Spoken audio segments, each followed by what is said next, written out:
newest radio show on Hamilton Radio, My Sports Radio. Deals. And Bonds hits one high. It's a dig. And it is the all-time home run list. Trainer right next to me is saying, you want to hear it? Down goes Frazier. Down goes Frazier. Down goes Frazier. Going to be fielded by Lorenzo Neal at the 25. Kisses it back to Wycheck. He throws it across the field to Dyson. He's got something. He's got something. 50. He's got it. 40. He's got it. 20. And he's got it. End zone. Touchdown Titans. There are no flags on the field. It's a miracle. Sports Radio. It's the greatest sports talk show host in the business. The dynamic duo. Your hosts, John and Tel and Daniel Mercado. What's going on, everybody? We are approaching mid-March. It is Wednesday, March 10th. You're listening here on HamiltonRadio.net, Channel 2, simulcast on Facebook. You are listening to the greatest dynamic duo in sports entertainment history. This is My Sports Radio with John and Tel and Daniel Mercado. But wait, there's more. What? We also have host from the round table himself, John Brecko, in the building. John, what's going on, buddy? Heyo! What's up, guys? I'm excited to be here, looking like I came straight out of a janitor's closet. Got a nap before the show. It was absolutely beautiful. I'm excited to be here, man. How you guys doing? Awesome, brother. Another beautiful day. Those power naps, bro, they really get you through the day. Oh my God! I don't know how I would have got through this, without that power nap. John, I'd be can you right tell over you- here slump. Can you tell Brecko's got no kids? Yes, because Nap. He's there having are naps. there There are no power more naps. There are just no more. Hi-yo. Yeah, I mean, There's barely sleep. the power nap is me putting my daughter down for her nap and then saying, I have 30 minutes to really close my eyes before I have to continue running my life successfully. But guys, we have really too much to get to, as always. Absolutely. And not enough time. I want to get into the Dallas Cowboys. We're going to do this right away? We got to do it right away. So we're going to rip the Band-Aid off. He's got to get this over with. He's got to get a lot off his chest. I do. I want to start off, obviously, by ruining my own life and talking about this. So, obviously, for anybody who hasn't heard, you live under a rock, the Dallas Cowboys have reached an agreement with Dak Prescott. According to his contract, he's the greatest quarterback to ever live. $160 million. This is going to go sideways real quick. $160 million. Over 160. This is great. $66 million guaranteed. 126 guaranteed, 125 100 guaranteed in the first 2 years, right? 66 signing bonus right off the bat, right off the rip. Yeah, he signed. Wow. He Jesus. signed his signature, and if anyone's ever seen his John Hancock, it's awful. Oh, my God. So his signature somehow I don't secured believe it. him 66 mil right off the rip. But it's cool though. Let's dive into Dak Prescott himself as a quarterback. Obviously, I'm going to give you names like Aaron Rodgers. I'm going to give you names like Tom Brady. I'm going to give you names like Drew Brees. I'm going to give you names like Deshaun Watson and Patrick Mahomes. And you're going to obviously tell me he's better than them, right? Tell me. Nope. Listen, he's not better. Oh. He's not better than them. I think it's obvious. I've seen people put these posts up on how amazing he's played when he's played. I mean, he's obviously done some amazing things for the team. Tried to put the team on his back, done well. Played till he broke his leg, till the wheels literally came off. We watched the wheel fall. We watched it. It was horrific. For him to come back from this and be the same guy, or even better, as they say, I think there's something else in the works here. I don't know if Jerry Jones is actually maybe paying him so that he can set him up to trade him. But here's the thing, though. The season before that, before he was putting the team on his back, he got the Cowboys to a 500 record. Yep. The season before that, a 10-6 record. They won His a average is playoff just- game, to just be over, fair. Yeah. And in his rookie year, with his best year, he really hasn't been the same since his rookie year. Now he gets a $40 million deal, second highest paid quarterback, second highest paid player in the entire league. Yep. He's not worth that, you know. He's worth I don't even think he's 35 top mil 10. at best.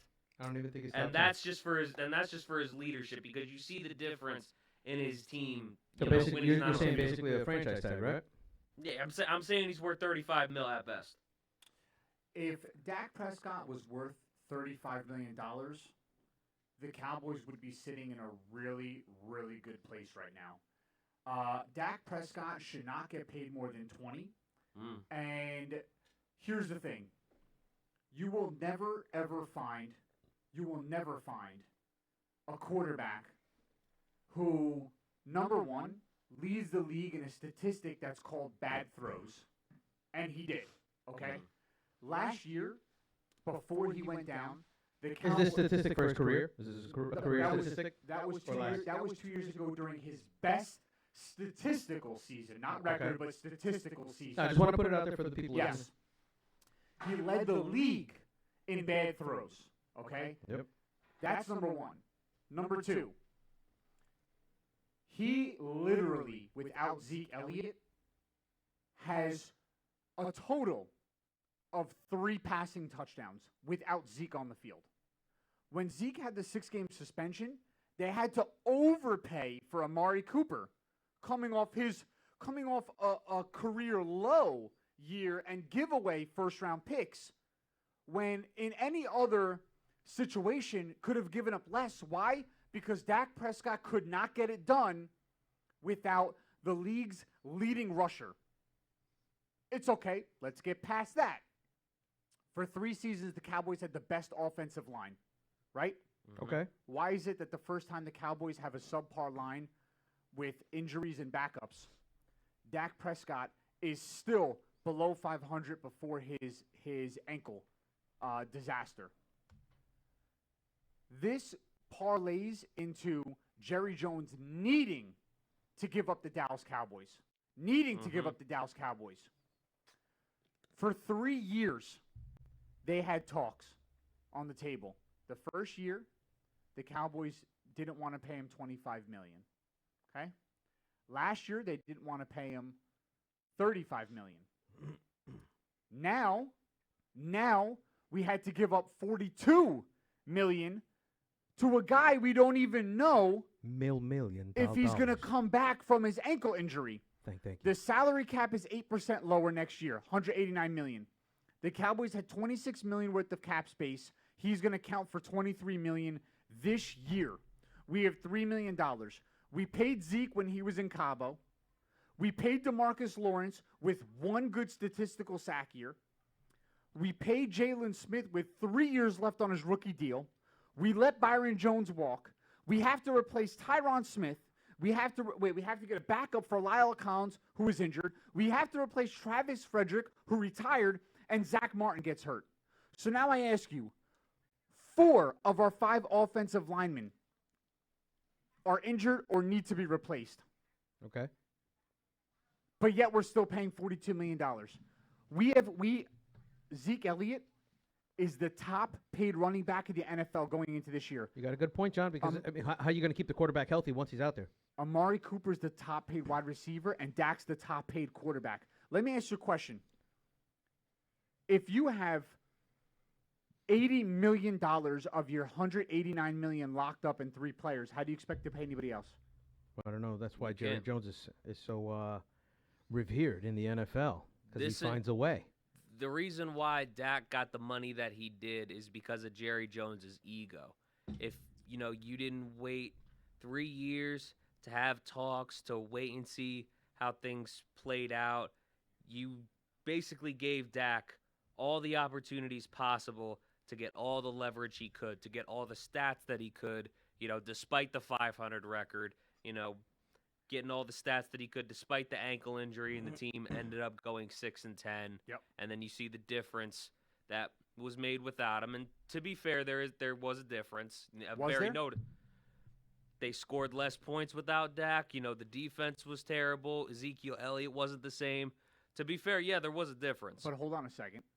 I love the fact you brought that up, because I hear a lot of people who have said that, right? And the first few games you hit the nail on the head. Yes. But the last 3 games, Andy Dalton threw 3 touchdowns a game. Now I ask you, the defense looked bad all year. Now in the beginning, the first few games where Dak was putting up big numbers, the Cowboys lost because the defense was also atrocious. Yeah. Okay. So fair point. But the thing is, there was 2 games where Zeke didn't dress at all. He fumbled the ball. He fumbled the ball more times than I could remember him making big plays. Yeah. So now the thing about it is Zeke's not playing. Andy Dalton's backing him up. Amari Cooper looks like he's kind of quit on him, right? And you look at that, and the first thought you have in your head is, you know what? I got to overpay this quarterback because I clearly have no other holes to fill. Come on, man. Dude, this is the New York Jets right now. The New York Jets have a ton of draft capital. They have a ton of salary cap space, right? So they have 2 decisions to make. With 90 holes on a team, do you go out and trade all the stock you have to get one player? Or do you fill all the rest of your needs on your roster? You already know how I feel about that.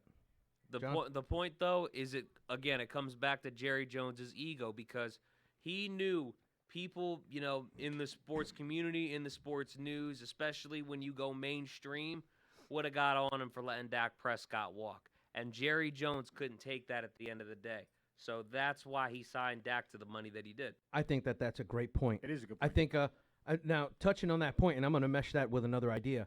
There have been talks about the Amazon Prime contract that the NFL has been working on. Now, if this thing takes over, right, and they have this extra room and all the owners know about it, then why is everybody cutting so many players due to the lowered cap? And I think I think Dallas would be doing that as well. Only problem is Big Jerry already put his foot in his mouth and said, "Oh, I'm gonna be taking care of Dak. He's gonna be just fine." Right? So now I'm loving the accent. By Thank the you, I way. appreciate it. I worked on that. Honestly, Now he's the only owner that's in a position where, wow, I said it publicly now. Now, even though I could have cut people and let it go, now I look like the douchebag owner that didn't take care of my guy after I promised. He was the only owner that's in a position to do that. Look at the Saints. The Saints don't have any ties to Drew Brees. If he decides to retire, he decides to retire. He already adjusted his contract to $1 million just so that he can possibly just sign up and retire this year. Yeah. And that's why I think everybody else is looking at it this way. Maybe Jerry Jones, again, you mentioned his ego. If Jerry Jones knows about this, he's probably like, okay, so I can pay this guy, and this is where I said the setup for the trade. I can pay this guy, keep my promise to him. When this Prime deal goes down and the whole NFL makes money, because this obviously shows that they made money in a time where you can't really sell chips and dip and the hot dogs and the $20 beers, right? Right. So you can't do that. So obviously he must know that there's some money coming. People, I've heard people on other shows mentioning, it can't be that Jerry Jones has some inside information that the other owners don't have. No, I don't think that's right. I don't think that's what's happening. I don't think he has more information than anybody else has. I think if everybody knows that this Amazon Prime deal is coming, they don't care that there's a cap hit. Just gives them a reason to drop people, fill in the major holes that they need, and then pick up some more talent in what's going to be a massive free agency. That'll be interesting to see who's going to go on to which team. If teams are going to have extra money after the Amazon Prime deal, that kind of changes everything. It changes, how the Bucks may have to get rid of people. It changes, the Bucks. Everyone's coming back. Yep, everybody's coming back. The Bucks only have two tough choices. The Bucks have Shaq Barrett, who leads their league in sacks, and they have Chris Godwin. And one of them is going to get the franchise tag. Godwin already got the franchise tag, I think, yesterday. So then Shaq Barrett's right at the 4 o'clock. Shaq Barrett's going to get a long-term deal. I want to stop real quick, just say hello to everyone. Johnny Butters, what's going on? What's going on, my people? Pat Walsh, Vincent Morelli, Craig Bell, Blanca Mercado. What's going on? Mercado gang in the building. What's going on? Thank you for tuning in, choosing us as always to listen to on your Wednesdays home, your Wednesday at work, your Wednesday hanging out with the family. Thank you as always. And I haven't decided yet, but I have the producer here is sort of setting up a side camera right now Sick. of a whole setup of cards cased in Bananas. all die cuts, prisms, rainbows, reds, greens, Draymond Green, Kevin Durant. I have a Josh Jackson rookie auto in there. Nice. I'm deciding if I want to do what I did last week and give away to one winner. There's got to be $500 or $600 worth of cards in there easily. You guys gotta Easily. be live. So last week we did a whole thing where whoever listened to us in the beginning, we saw some names, right? At the Yes, sir. end, if they were still with us and said in, I gave away a Yogi Berra framed jersey last week. So this week, cards are hot right now, hotter than ever. Collectibles are hotter than ever. Pokemon, Yu-Gi-Oh, whatever it is, That's childhood. are hotter than ever right now. NFTs, it doesn't matter what it is. Collectibles. What'd you call me? I've called you much worse than that. Oh yeah. So yeah, we'll see who's with us now. We'll see who's with us later, who's a real fan. Chris, what's going on, brother? Pat Langston, what's going on? But listen, I don't know. You said a lot, right? Amazon, you said a lot. What Absolutely. does that have to do with Dak Prescott getting a massive contract? The reason why I'm asking no, is no. because he blows. Because all right, so you didn't that's make where, me feel better though. Oh no, all right, so this Did is you this, wanna make me this was feel the point. worse? Let me clarify it for you. So no, Okay. I and no, that's Because what, you can't. All right, so I feel as bad as I can we get. kind of stopped and went into that basketball thing that you just went into. Bro. Sure. The point of the extra information is because now Jerry Jones can sign him, keep his promise, look good to the public, so he doesn't look like I said like the douchebag owner, and then he can trade him. Okay. So possibly you guys may lose Dak Prescott in this free agency and in a trade where everybody's looking for a quarterback and to see what's going to happen with this rookie quarterback market. So just out of curiosity, obviously, we're blessed enough to have two functioning eyes, and some people don't, right? So to us, as we're watching the Dallas Cowboys play football, okay, Foosball. and we're watching Dak Prescott continue to throw the ball behind his receivers or overthrow them or run when he shouldn't or not run when he should. Okay. And always continue to need more weapons, which we've never heard other. Aaron Rodgers made Devontae Adams a stud. You were not saying that a few years ago. Now Devontae is a top-tier wide receiver, right? Yep. Tom Number one in the Brady. league. Tom Brady was working with literally 4 John and Tells on the field. Tell him what he was working with. Edelman and Welker and Chris Hogan. Bro, nobody except their moms knew who they were before they got to Tom Brady. But he made it work. Everybody forgets who Facts. Edelman is now.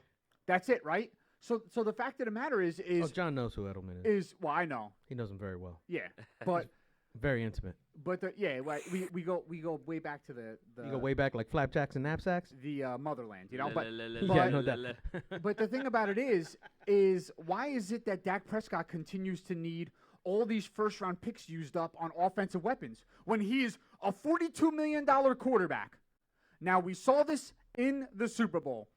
Patrick Mahomes couldn't get the ball off. Why? Because he had no offensive line, right? Let me ask you: if he comes back and he doesn't play well, He won't. Well, go ahead. no. Let's. I'm going to play devil's advocate for you. So he comes back and he doesn't play well, right? And his statistics are only if this is how it is. They don't play well. He throws an into in every first half, right? They're playing from behind, and then his numbers look good at the end of the season, but they're still under 500. Okay. Was he worth the money? But that's what he was last year, so I don't know. What are you asking me? Exactly, John. He wasn't This, worth it. this is what a lot of people are saying. Oh no, but he's statistically great in certain categories. And this, well, he's not in the win category. And that's the only point that I'm trying to make. Is if he comes back, and doesn't play well, it was absolute waste. So that's why I think Jerry Jones is signing him just to save face now. He's going to trade him later. He's not, bro. Why would he trade him? Seriously, think about this. Why would he trade him now when he had an opportunity to trade him before the draft last year? Because he said he was going to take care of him. With a draft. I don't care what he said. It doesn't matter what he said. It doesn't. It doesn't matter what he says If because you smell, bro. The thing is, is Jerry Jones' word. Jerry Jones' word means Smoke. nothing. It means literally nothing to Cowboys fans. Smoke and mirrors. I have never seen. I called in the Chris Carlin show on ESPN yesterday. Okay, They hang last up on night. you? No, They I'm should've. always on there. Yeah, okay. So I'm a stud. All right. So I call up the Chris Carlin show, and they're talking about the Dak Prescott thing, and he's surprised that I have the take on, Jerry Jones. There is only one. This deal is comparable to the Mets Bobby Bonilla deal. Okay. Oh my So for God. me, for historical purposes, Jerry Jones and the Wilpon family are both ass clowns. Okay. They're both in the same bracket together, and I happen to love both teams, so it's great for me, right? So I don't know if it's as bad as the Bonilla. No. Nothing is worse. Nothing is worse than a Jerry Jones Wilpon combination when you're a fan. Nothing. Nothing. Okay? You can hit me in the face I thought I was with a a glutton. baseball bat. It doesn't matter. They're both that a trash promise? cans. It doesn't matter. I have never seen an owner spend more money on his team out of his own pocket, but then For them to suck. be so counterproductive on the other end. You build a $2.2 billion stadium. You build a facility outside. You overpay all your players, but then you don't hire a GM to make the moves necessary to make your team good. How is it that you can literally be a walking contradiction every single second you get? I don't get it, bro. He won't fire himself as GM. He won't do it. The guy, first of all, There goes the ego. Have you ever seen? This is I always say it all the time. He's going to live till he's 160. The guy, he's still like the facelifts are a weekly thing at this point. And I can't. I really, if I have to look at Jerry Jones for another 30 years, my heart can't handle it. Okay, he's got to do something. His son's got to throw him down the stairs. Something's got to happen, bro. But I can't do this another 30 years. We when do I not saw condone this murder. signing, when I saw that, I don't want murder. I don't want murder. I want broken legs. I don't want murder. No. I do not wish that on anybody. When Don't you put that on me, Ricky don't Bobby. put that on I me. was Don't just gonna you say put that on me. I was gonna say Stephen Jones just make it look like an accident. Joe, don't put that on me. He's getting older. He slipped. A broken hip. I don't know, dude. Something's got to happen. Don't What you I'm put te- that on me, Ricky Bobby. But all I'm telling you is the fact is We see the difference. And it's getting better all the time. this is not getting better. Oh, yeah. Okay, I need Way better. We're I looking to the need- future. I need Jerry It's open Jones wide. out of the way fast. And I knew this was going to happen, and I didn't know it at the time because I was young. But when he got rid of Jimmy Johnson, and then I knew the significance of it later on down the road, and I started to learn about the history, I realized then that the joke was actually on me for liking the Cowboys early, right? Now I have no choice. So I was talking to my wife about, potentially having a future son or daughter, God willing, God right? bless. Okay. Absolutely. No. So we were talking about sports teams. And I said, you know what? If I have a son, Oh, geez. I'm actually not going to push the Cowboys on him. I'm not. No. I'm going to let him pick whatever team he wants. You want to know why? Because I am not ignorant enough to make him suffer like I suffer. That's cruel parenting.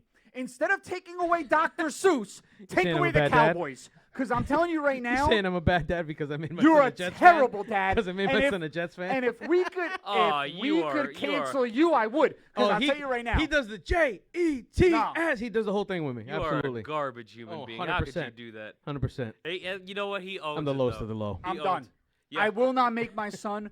I will not make him like the Cowboys. Now, if he wants to, that's his choice. It's dumb. I'll tell him, son, I love you. You're an idiot. But if you want to suffer with dad, fine. I'm going to let you know I'm an idiot on Sundays. So while we're watching these games that I'm screaming at the screen, please don't repeat what I do, right? It's not good, okay? It's definitely not good. And my daughter even, she likes to sit down and watch shows with me. And, like, as much as I want to get her Cowboys gear because it's cute, the pink star, whatever, blah, blah, Aw. blah, right? I don't wish that upon anybody. I think I gotta ask Andrea's you, stopping you from what that. do you think is worse? Dan making his son a Jets fan or just Eagles fans as a whole? No, Eagles fans. Philly's 100%. trash. Nah, Philly's trash. There's no Whole Philly's organization from the trash. head down. Nah, Philly's. All right. It's dude. It's not even close. Anything from Philadelphia, anything from Philly that's sports related is a dumpster fire. Casey Smith. Their two greatest heroes are fictional characters. Yeah, Casey Smith is watching, right? And Casey Smith is a season ticket holder for the Eagles. My man. First of all, wasted money every single year. You might as well wipe your ass with him.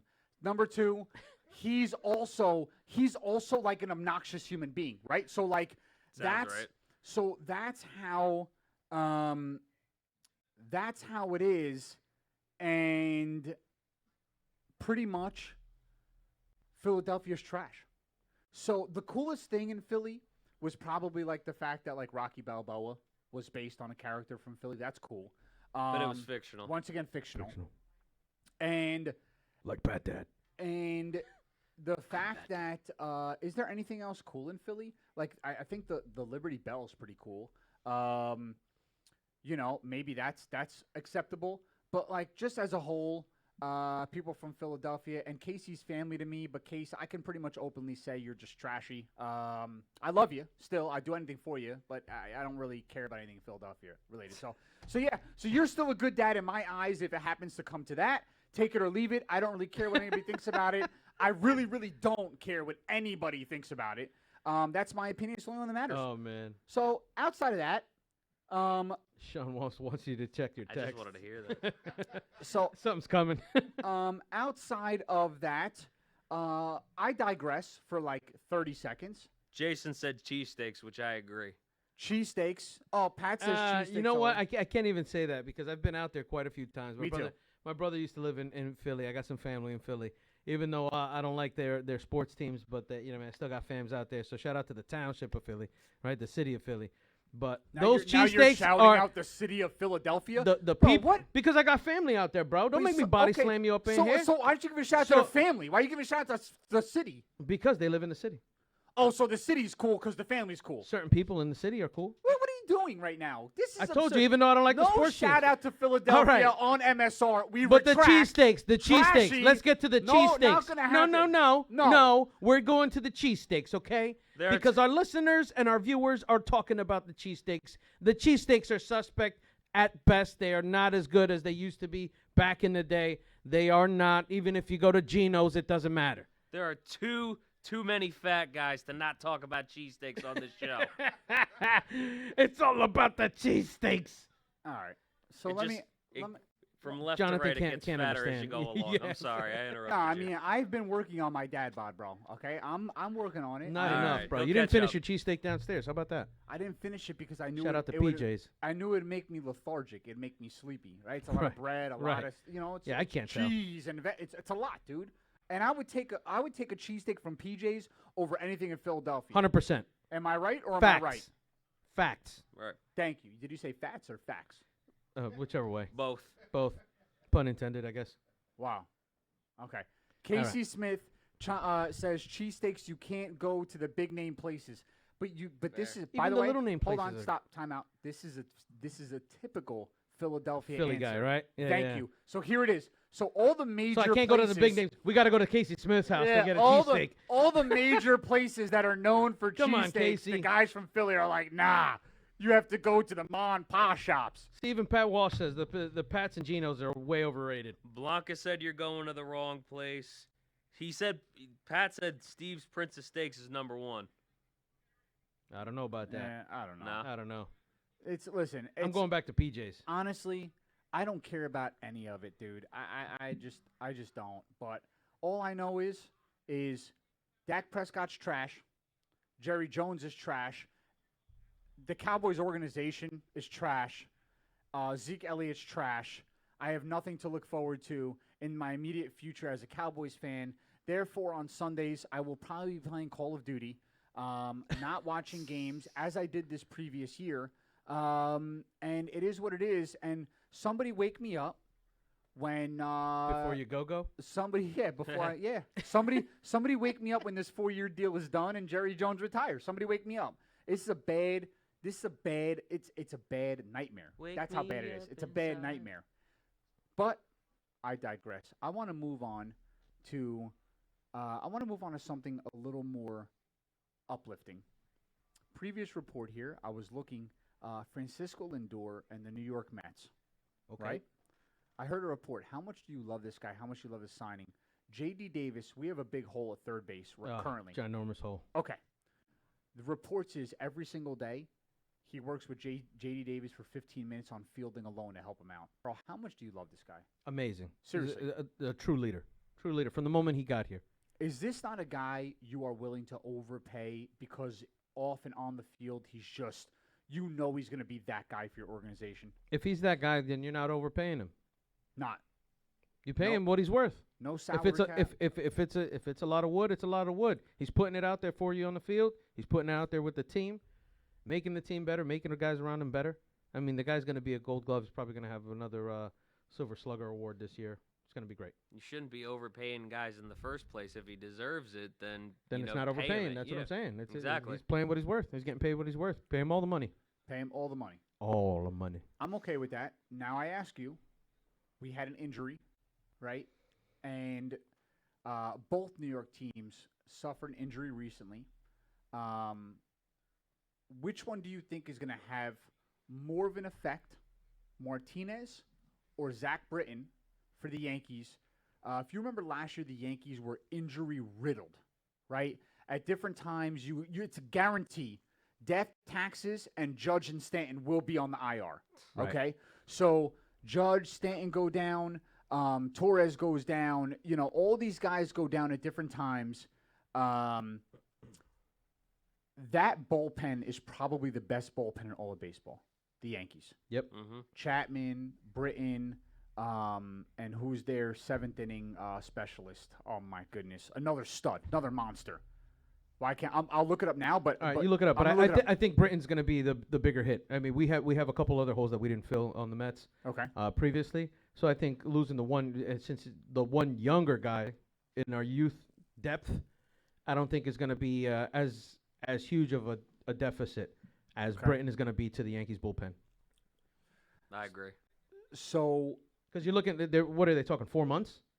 So he's going to be 3 months into the season already. June. That's what It's they're going to saying. be 3. That's what I'm saying. Oh. He's 3 months into the season. He's going to be over. Darren O'Day. That's what I was thinking of.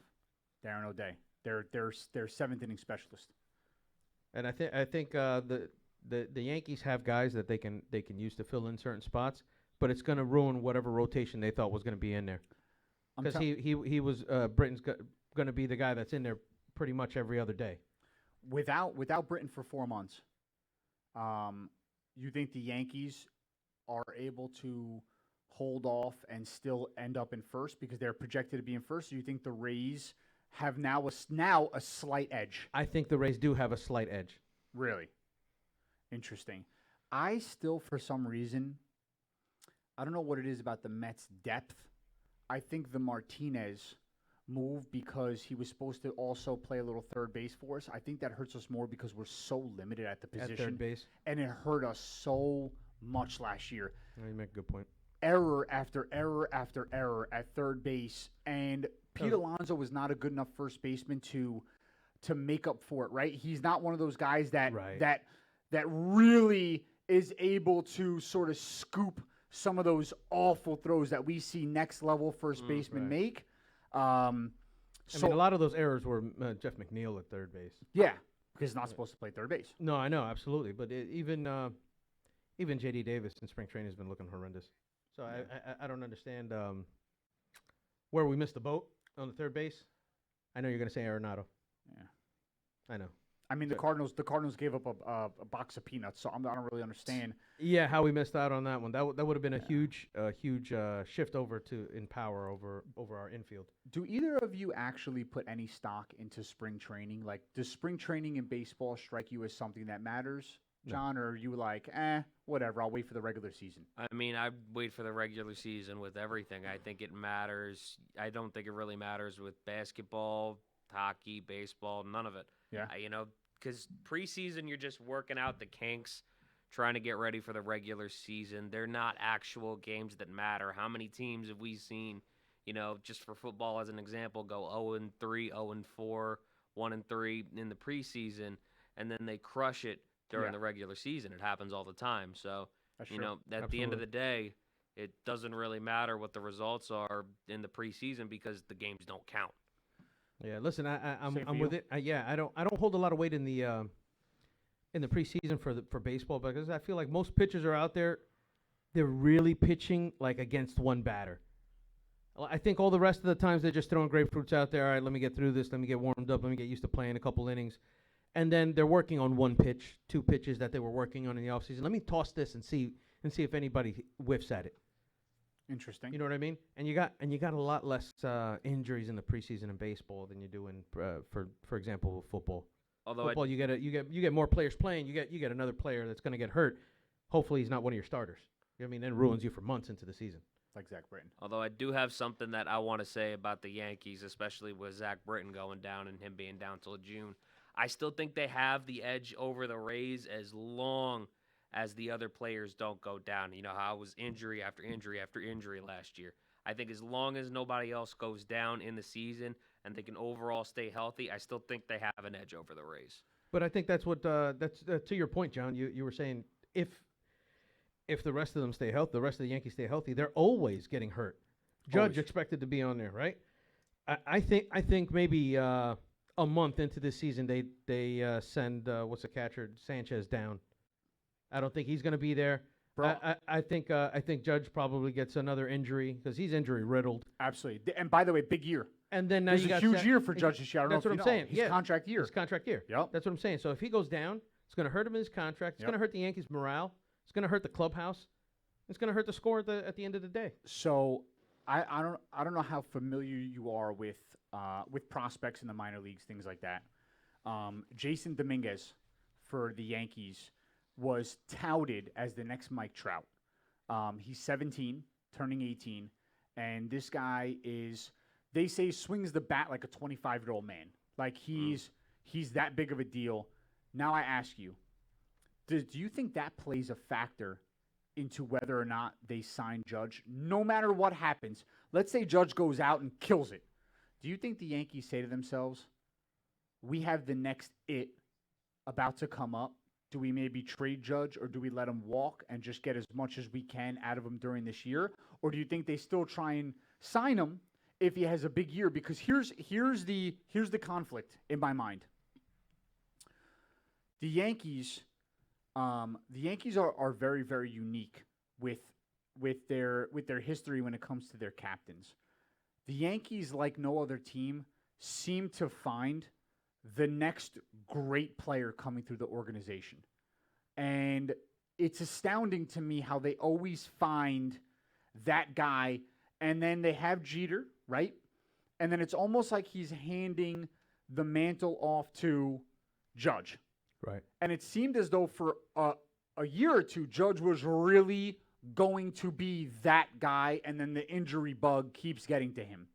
Do you think the Yankees maybe say, this is the most recognizable Yankee we have on that team, and they do what they can to keep him? To sign him? Or do they just continue to go without it and say, we're gonna do this until we strike gold? I think it goes to the first part of your question. I mean, it depends on what he does the rest of the year. If he starts off and has a phenomenal year, they're going to say, all right, you know what? Maybe he's got more in the tank. Maybe let's sign him. Let's make him the face of the Yankees. But if he starts off bad, I think they trade him.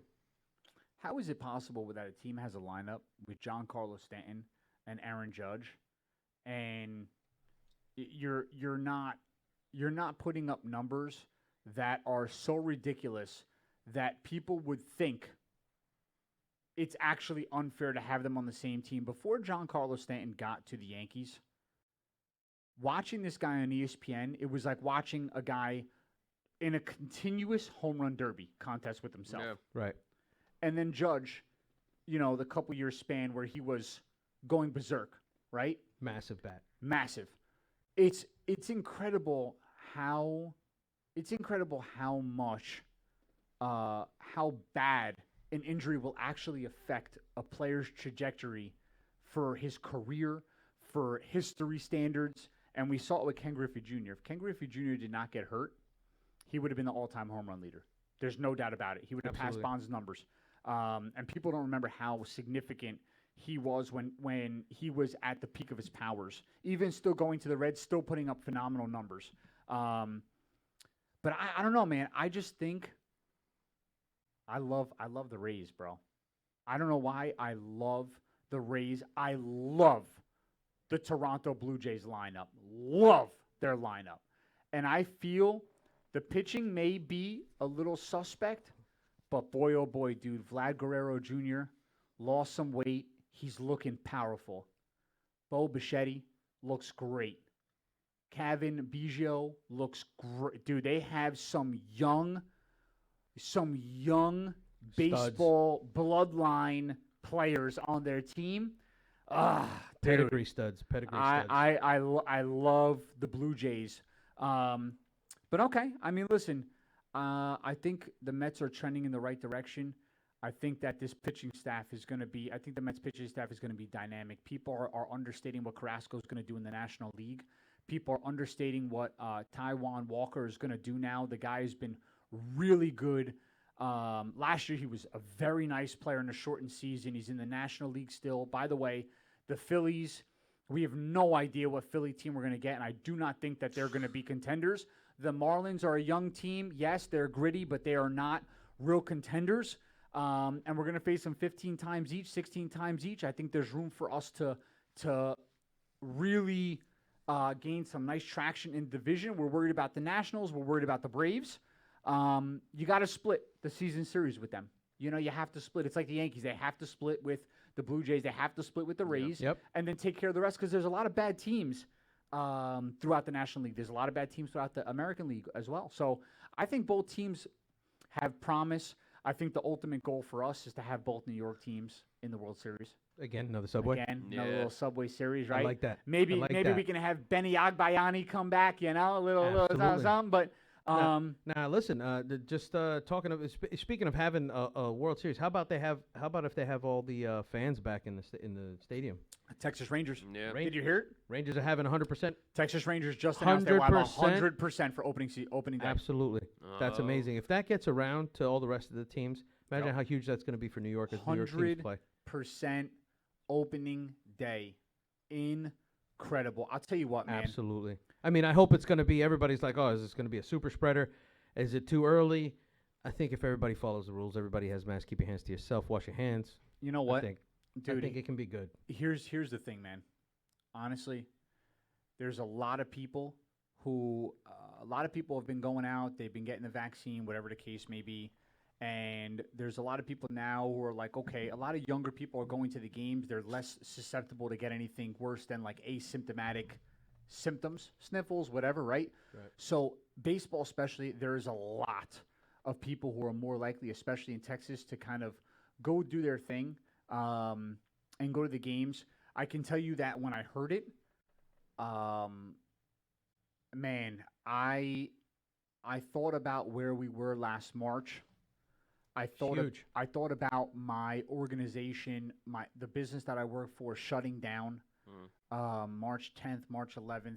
The country, the world shutting down. Yeah. Right. And to hear that there's a sporting event that's going to be full is so cool, man. Yeah. I'm excited. I hope it all goes well. I hope everybody follows the rules. I hope people don't get sick and it doesn't become a super spreader, so that this way other teams can follow in suit. But I'm excited because that sheds a little bit of light on all the negativity that's been going on. I can't wait to go to a game. We could do away with some of the negativity going on. Yeah, man, so absolutely, for sure. absolutely. Yeah, it's listen, it's always an uphill battle. You know, Danny, you and I touched on it a little bit. You know, Yeah, we touch on it all the time. before the show. That's true. But it's really it's like people now just find things to be mad about. They just find, right? Like, no matter what it is, if there's one person who walks by a roll of toilet paper and the toilet paper is not cut, symmetrically, they're not a fan of it. Therefore, the Charmin Doesn't bear, roll out the right way. The Charmin bear just makes them mad, right? So, like, I just feel as though any good news is so important and so crucial. Got to roll the toilet paper out from the top, definitely. It's on the top or the bottom? From the top. The top shelf. Can't do it always from the makes bottom. me From the angry. inside, you got to touch the wall. It's got to roll out from the top. I don't know how I have it. Oh my god. I don't really use I don't toilet wanna paper. have I don't to really look at use toilet paper. I actually I use believe it. I actually use the 3 seashell method. And that's what I do. If anyone wants to know, just watch Demolition Man, and they give a little brief tutorial on it. But the 3 seashells really is critical. What are the 3 seashells? I don't think I've ever seen Ruben look so stiff and uncomfortable till you mentioned 3 seashells going up here. Yeah. It's yeah, man. Like I said, That's BS. Ruben's never been more at home. Guys. There's some shine coming off his head today. Oh yeah, that's I right. just really need you to enhance your calm, John Spartan. I need you to enhance your calm. I have no chill right now. But it's Jason Pilar, Demolition Man reference. See, See, people you pick up what see? we're putting down. Aha! How about that? Did you get to see the Coming to America too? I didn't, man. But I'll tell you what, I saw some very, very not so good reviews about it. I saw a lot of terrible reviews. Did you people see comparing it to Did you see the it? old one. Yeah, I saw it. I liked it. And I liked it. I thought it was good, but they're trying to fill in a lot of other stuff from the. But I'm not taking it to criticize the movie. I'm not a movie critic. My job is to watch the movie and enjoy it. You know what I mean? So I put it on my Amazon Prime. But it's I laughed tough. at the funny spots. I don't think it's as funny as number one, but it's not as original as number one. Obviously, how many sequels are actually live up to the hype? You're Hardly right. any. Less than 10% probably.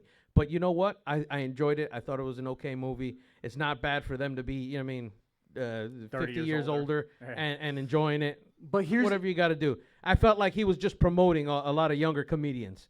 here's And that's what you're supposed to do. You know what I'm saying? You're That's supposed why- to bring up the next crew. That's why you can't judge on the first movie. You gotta just You go got to on just the watch second it as movie a by movie. itself. Yeah, you know what I Yeah. mean? Absolutely. I agree. okay. I but, enjoyed it. I thought it was funny. Had its funny spots, had its spots. But It's like any movie. Here's the problem, and I agree with you. You shouldn't really judge off the first, but without the first, there's never a second, right?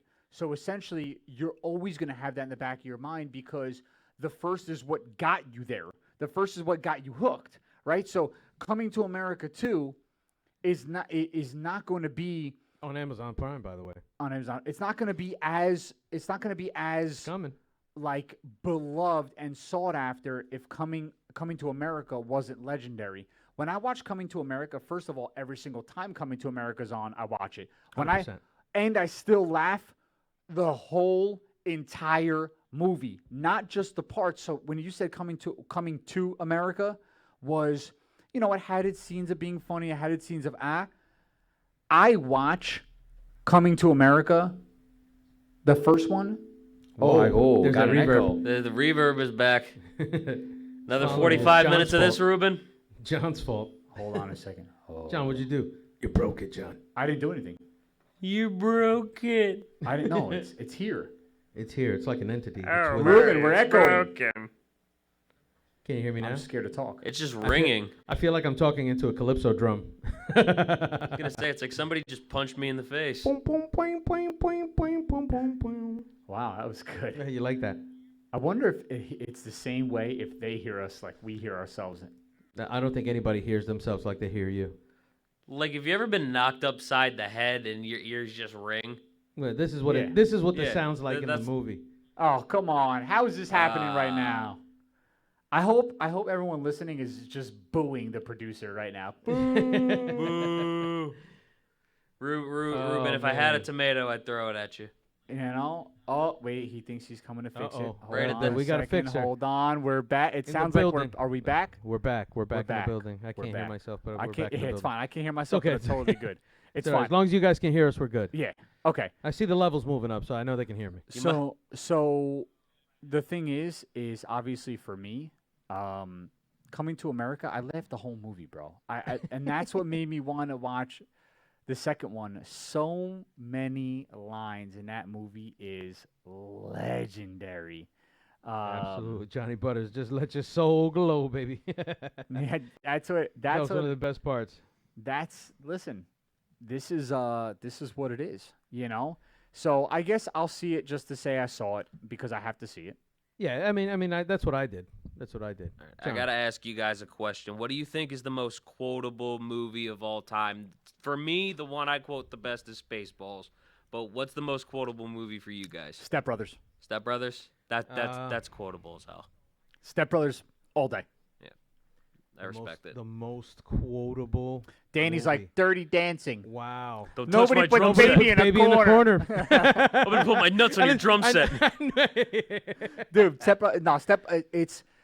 Brothers to me from literally the first scene throughout the movie.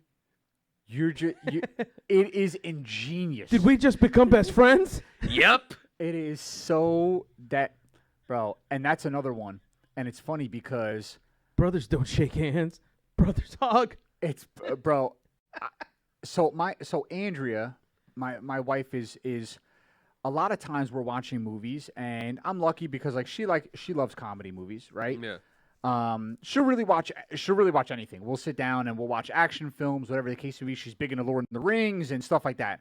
But but I know a movie's good when I'm walking in the room, we're sitting down, and my wife is quoting the comedy movie, right? So Step Brothers is like, she sees something and she ends up quoting it, and I'm like, this is a legendary movie. Absolutely. When you have my wife all in on the quotes, All walks of life can quote. I'm in on it, because half the time I have to explain the movie to my wife. So the fact that she's quoting it is like awesome.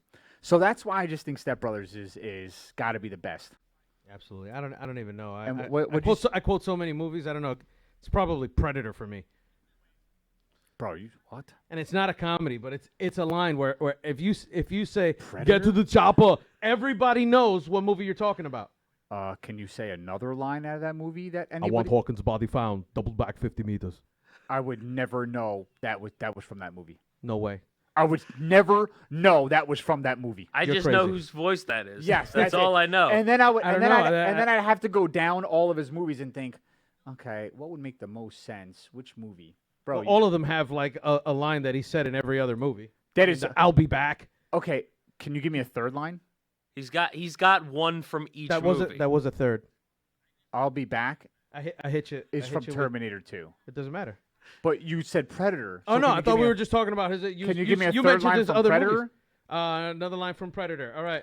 I quote this movie the most. How I about- have two. How about no? You asked me for another one. I just gave you three from the. You gave me so here's two. another one. Here's another one. How about when he meets Dylan? Dylan, right? Right. You son of the bitch, right? And then he goes. This is awful. What? I hope can't even anybody remember. watching and listening. Oh, this is hysterical. said at because I the can say same this, I can time, say this at this any is other time. awful. And now, you and are now, awful right now. awful. You know how he's struggling so I'm hard struggling. right It's, You wanna it's know what? hard. I can't. I you don't have ever- another one. Have you ever been in a room where there's a guy who you clearly is super intelligent, right? He's like a Harvard grad, but you know he's dumb. He's Yeah. like the dumbest smart guy in the room. This is my Mercado moment. right This is my moment. now. I This feel is my this. moment. Oh, I feel this. The what's CIA your has most you pushing too quotable many movie? pencils. That's I don't what I know. was trying to say. Predator. I have two lines I know. I You don't know know. more lines than every other movie. You named the one movie you knew two because you tried to be so clever. Bro, just I tried to be. But why'd you have to be clever? It didn't work out that time. No, that was ridiculous. Listen, 90% of the time, I'm 100% right. Listen, I think you need to go double back 50 meters, just like that terrible quote you mentioned. Terrible. Incredible. Bro, first of all, a few All right, good I men. had my brain fart. A few good men, you can easily quote 6 to 10 lines in there. Yeah, quote 6. In A Few Good Men, Quote 6. you can't handle the truth. You need me on that line. You want me on that line. That's two. It's pretty much the same line. What? It's pretty much the same No, line. it's the same guy, but that's It's pretty much the same line. He said one right after the other. what? I Dan, know, but that's He can't get 6. no, but that was just the second line. Dan, you can figure this out. Use the Swartz. Yeah. Use I'm the just Swartz. trying to deflect right now. Yo, I know you're trying to deflect, but like but it's happening. It's happening to you right now. No, but I'm telling the you, face I had on a second ago, it's now to you. It's contagious. No, I'm just telling you, you could quote more with that movie than you where- could Predator. Any where? other person Give in me here the other listening. Okay, listen, watchers, listeners. What movie can you quote more, Predator or A Few Good Men? That's all. We'll see what they say. Oh, it's going to be A Few Good Men. Well, hold on. We got Hangover. We got Anchorman here. Anchorman is a Those classic. are all pretty good. Yeah, but It's science. no, they're great. But I'm letting you know that whatever this guy just said made no sense. It was a terrible one. It was. But you your comeback was horrible. Oh, I got one for you. Oh, I'm give here. it to me. Kill me. Do it now. Yeah, do it now. Kill me. Hurry. What was that? Was that like the was that like the Egyptian version of what he I said? don't know. That was wild. This guy is all over the map We're today. going off the rails. This is why I tell you all the time, dude. Just use the 3 seashells and you'll Use be the fine. force. I don't Use the- know. use the I force. just know he wanted big arms. He wanted to get the big arms. Which Arnold Schwarzenegger movie is the most quotable? Obviously not Predator. Which one would you say is I don't the know. You don't know? I have no idea. I feel like I would- there's I would one have to say- classic quote. I would no. There's in there's each one. oh, I'm gonna give you one. All right, so I'll give you one. The was it the who is your daddy and what does he do? That's Kindergarten Cop. Kindergarten Cop. It's probably got probably his best quotable. I'm not movie. gonna lie. I just thought that was him talking to the cleaning lady. That was. That's the first thing I Cleaning thought lady. By the way, everybody going down the list, A Few Good Men. You know what this is? These are all A Few Good Men in here. Yeah. And you, my friend. Look, Vince Morelli, Predator. There you go.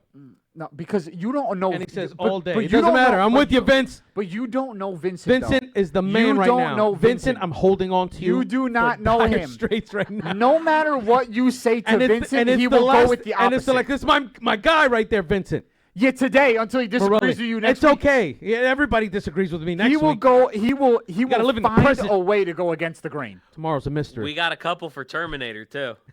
Yeah, Terminator go. 2 because There you go. obviously. See, Terminator 2 or Kindergarten Cop. See, I wasn't so far off. That's, What? it's like 10-year movie difference. One's in a jungle against a monster. One is a symbiotic robot from the future. What are you talking about? And one's a cop, a kindergarten cop. You're ridiculous. I'm done with him, bro. I can't, dude. I don't get, bro. My mommy says my daddy's a sex machine. I'm out, bro. I am out on you guys. It's incredible. It is incredible. I just don't like how one fat This guy made is for getting great looped in with the derailment. other. Yeah, you can't make blanket statements like that.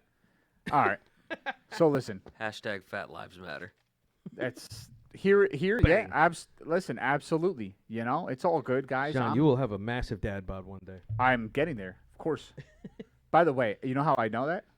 Shout when out I'm to PJs. when I'm sitting down, when Black I'm fries. I sat down at one point, and this is not to throw shade at my absolutely gorgeous, lovely wife. She sat down and looked at me, and I was sitting like this. I had no shirt on. She looked down at the side, and she was like, "Wow, babe." Looked at my belly and was Oh like, yeah. She was like, "John, that's serious." Yeah. Because I'm like sitting there. More to love. And I'm like, you know, I'm small in stature, obviously, Yeah. so I just had this little like Buddha belly, Yeah. right? him a widow guy. And she hit me with a left haymaker, just bang. yeah. Wow, Absolutely. babe, that's Absolutely. serious. But I want to get into something. I want to get into something that's going to make everyone Go ahead, uncomfortable. hold on. Go I ahead, just John. wanted to say first, I got a dad bod before him, and I don't even have any kids. But listen, you'll That's all. already be there then. You know. Yeah, Yeah, I'm you're ready. prepared. You You're got well- the prerequisites already. You're well there. I want to talk about something that's going to make everybody. Best cat dad ever. There you go. I want to talk about something that's going to make everybody uncomfortable. All right, let's go. Okay, the Myers-Leonard, let's do the it. Myers-Leonard Let's do it. situation. Horrible. For everyone who hasn't heard of it yet, one of the players from the Miami Heat, Myers-Leonard, was playing Warzone Call of Duty. He was streaming, I guess interacting with the fans, whatever. He started to rage, as most of us do in Call of Duty, and he dropped a pretty large anti-Semitic comment on his stream. It's like the most anti-Semitic. The most like the anti-Semitic. worst word you could use. Okay, so we're here. We're sitting here in 2021, where most of everything is being canceled, right? And I have a very interesting take. A friend of mine reached out to me. Actually, well, many people reached out to me and asked me, "Hey, man, did you hear about this?" Obviously, everyone knows I am Jewish. So everyone reaches out to me right away. "Bro, did you hear about this?" Whatever. I have a very unique view on this, and I would like to know the both of your views on this. I grew up in a time where words essentially meant nothing, and the meaner I could be to my friends, the better we actually thought we were, the better off we thought we were for it, because we knew that nothing could really matter, and I think we're in a very, very dangerous place today. What happens is somebody says something, someone gets upset, and I don't even necessarily know if they're upset, they just want to make a splash, right? And this is like the Skip Bayless effect we talk about. Right. They want to make a splash. You just want to piss enough people off that you get a little motion going in the needle. Correct. You get a little movement. You get the needle moving. Any publicity is good publicity. That's right. So this guy's online. He drops for Jews, I guess, the K bomb, as it would be for an African American, the N bomb, and immediately, he's backpedaling. I apologize. I didn't know what the word meant. I was ignorant when I said it. Now I know about the history, whatever the case may be. So Dan asked me, we were sitting down, we were eating. He asked me how I felt about it. And here, it's as simple as this. I don't have any feeling about it at all. The reason why I don't have any feeling about it is because I always look at the source of where it comes from, right? So when you're in a conversation with a group of people and you're looking across the table and across the table you're sitting down and there's clearly a group of people that are saying not so nice things, right? Maybe with like a racial undertone to it. I just know what I'm getting from that group of people. Yeah. So why am I that upset? Why would somebody be upset? I don't even want to let them know. Why would you get that upset when you already know what you're getting, right? Now, here's the thing. I think something would resonate with me deeper if I felt somebody was a good person and then they dropped the bomb, right? So if I'm sitting with Dan and Dan drops an N-bomb, I would be taken aback because I'd be like, wow, like, Dan's a good dude. I would never expect Dan to sort of say anything like that, right? Mm-hmm. But if I'm sitting across the table from guys who are like, F this, F that, N this, K this, A, whatever, right? B this, C this, I'm sort of like, yeah, that makes sense. That's par for the course. And I'm just a chameleon. Like, I blend in anywhere. It doesn't matter to me. Yeah. So I don't particularly care. It doesn't offend me whatsoever. And listen, I say this all the time. Growing up, it's very, very easy. There's the butt of every joke is either a Jew or a black guy, right? Like, that's just really the butt of every joke. And it's either you find a way to be upset or you grow thick skin and understand it in which the context in which it's said. And I just get it. Myers Leonard to me means nothing, right? Like, he could literally call me something and I would be like, okay, cool, bro. Like, you got it, dude.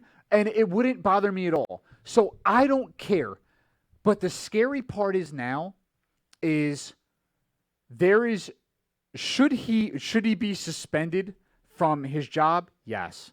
Should he be made aware of the ramifications of things he says? Yes, but not in a private setting. If you are streaming live with a lot of people, you are making that type of behavior okay. Yeah. But also, here's the thing. If there are thousands of kids watching this guy and he's dropping F-bombs anyway on a daily basis, as a parent, are you letting your kids watch this guy anyway? All right, so there's a lot, right? Yeah, there's a lot. It gets a lot deeper into it, but I think before we go to John's view, John Brecko's view, I wanted to just touch on one thing. A lot of times we see injustices and we see things happen, and it may not affect you because you're able to compartmentalize it or what have you and move it somewhere else to where it doesn't really affect you. But let me ask you, John, how would you feel if you were with your grandmother and this happened and you learned of this news in front of you and you had to share this conversation with her and you saw how much it hurt her that this is going on? would it not affect you? No, it wouldn't. And I would actually I've had this conversation with my grandmother before. Right. Okay. Yeah. Okay. Good. Perfect. So this is a perfect question. It wouldn't, because you have to understand. For me, once again, I just try and be like a beacon of consistency, right? So whatever the case may be, you just move forward no matter what. So if my grandmother and I were sitting down together at the exact same time watching ESPN, and we both heard the news at the same time, my grandmother definitely would say, "Wow, he's a disgusting human being." So it would affect her. And I would look at her and say, to be honest with you, he's an irrelevant human being. And she would kind of look at me and I would say, we don't know him. We don't care to know him. We'll never know him. So there's a different dynamic when somebody, that's why I said there's a different dynamic when people say whatever they want and someone's up in arms about it. When a whole community gathers and starts just crushing somebody, you're like, listen, dude, you didn't know him before this. You won't know him after this. You'll never hear his name again. If he's ignorant or not, he's, to our knowledge, never actually committed an actual heinous hate crime, right? So the fact is I worry more about... Tells you a lot of about the person himself. The fact that he thinks that he doesn't know what it meant, and he knows he knows what it meant, and of course, and he used it, and he got caught. Yeah, he's just sorry he got caught. That's all. It just sheds more light on the person. Absolutely. I don't particularly care about the words. Words only go as far as you let them go. Literally. What scares me is that how many other people use those words, and the N word and the K word and the S word, right? And they use these words in their own setting when nobody can hear them. Yeah. And they say it to themselves. And how many people are out there that are controlling themselves in a public setting, but they still have that feeling inside? It's all a wow factor. We talk about this. I'm on Call of Duty, okay? I died. I'm in what, the gulag, right? And I'm sitting there waiting for my turn to go. I kill a guy. And I'm obviously streaming and I'm with other people. And bang, he drops an N-bomb on me when I kill him, because you have like a 3-second window where you can talk trash. And I just went, wow, this guy dropped the N-bomb on me. But, like, I didn't find his gamer tag, report him, try and cancel him out in life. You know why? Because I knew that this particular troll, which we obviously all call them, right, was just trying to find the wow factor, right? He wanted to find the most outrageous word to say in that little 3-second window for you to go, oh, my God, right? So, like, for me, I don't even think about it twice. I just know that somewhere in his mom's basement, this guy's sitting, and he's playing Xbox, PlayStation, or PC, and he's just trying to be so over-the-top crazy that he says the most ridiculous word. The fact is, like you said, the chances of him actually saying that in public are slim to none and slim left town. There's no way that guy is somewhere in public and drops an N-bomb. No way. Oh, absolutely not. Because he'll get stomped in 2 seconds. Absolutely. Flat. Okay, so behind closed doors, when someone's playing a video game, whatever it is, bro. Telephone tough guys. I don't even think twice about it. They don't care about the history of somebody. They're using a word because they know it offends people, and that's the point. The point is to offend somebody. Mm-hmm. We have to get past this. We have to get past this part in our lives right now where it is okay to try and go out of our way to ruin somebody's life based on something that's said. The fact is these people in particular will already get what is coming their way no matter what, because eventually someone's going to hear it somewhere, right? Yep. So it really doesn't matter either way. So I am not I'm not in the slightest bit offended. Don't care about it. Don't care about him. And I think the faster people sort of get to that place where we're just like, we can all just move on. Just actually ignore this guy and make him irrelevant. Stop giving him publicity. Stop even bringing it to light. I never heard of Meyer Leonard before in my life. Now all of a sudden Now he's all over the TV. Now he's a thing, right? Now here's the thing. The people who think that's cool what he did will now actually follow him. That's actually the problem. Now you gave him a platform. Exposed. I don't care about this. This is whatever, dude. You can say whatever it is you want to say. Bro, growing up, we weren't even able to hang out with each other until someone dropped something about someone else's mom.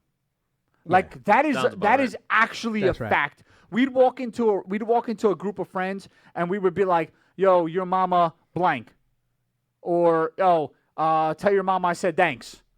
For what? For hanging out last night, right? Like whatever. Like because it just doesn't matter, dude. It doesn't matter.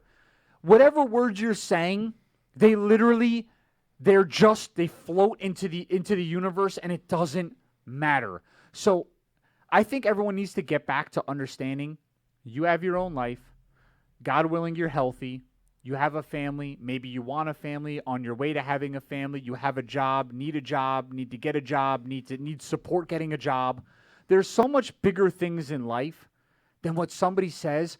And in the year 2021, everything that I read now is about what somebody says. Nothing is actually about an action. It's all about what somebody says.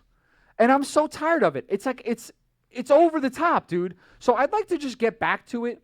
Maybe we can care a little less about Meyer Leonard and what he has to say. And if it's an anti-Semitic saying, bro, I don't care, dude.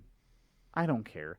And by the way, you can cancel as many things as you want to cancel. It is not going to make you feel better at the end of the day.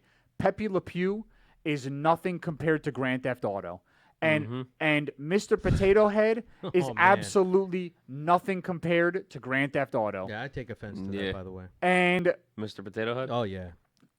just because you look like him. Well, the people can, kind of see whatever face they want because, the bald head. So when I take my hat off, it's kind of like, I could picture bigger ears on. You kind of look like Fluffy. You know what I mean? I'll get all kinds of funny stuff like that. You know what I mean? I'm pretty sure I've called him that before. Yeah, it's probably maybe twice. You are just offended because you literally look like Mr. Potato Head.